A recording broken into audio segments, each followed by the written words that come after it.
Ezekiel 22 and 30. And I saw for a man among them that should make up the hedge and stand in the gap before me for the land, that I should not destroy it, but I found none. Ezekiel 22 and 30.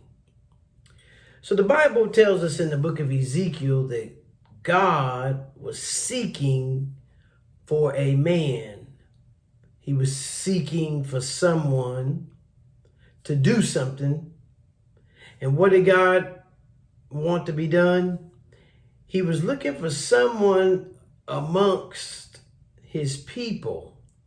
Now, the context of this is his people were in sin, big time. But God was looking for someone among them, of course, that was not living in that sin with everybody else. And God said, I saw for a man that should make up the hedge. That means to build up the wall. In other words, the wall that's broken down. Then it says, and to stand in the gap. The gap would be a gap. So build up the wall and stand in the gap before me for the land. Now this type of language is what the Lord is saying. God was pronouncing his judgment. He was sending his prophet to pronounce his judgment. But God said even in that condition, he was looking for one person that would come and build up the wall and stand in the gap. And what would that person be doing? Standing between God and the sinful people. That person would be an intercessor. That person would be like, no, God, hold your judgment. God, have mercy.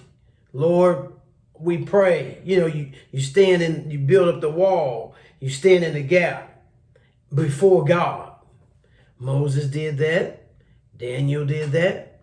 And God mentions this in the book of Ezekiel. But what I really want to get across to you is how God says, I sought just for one. In other words, one person in their cry to God for mercy, to withhold judgment, could have stopped God's hand.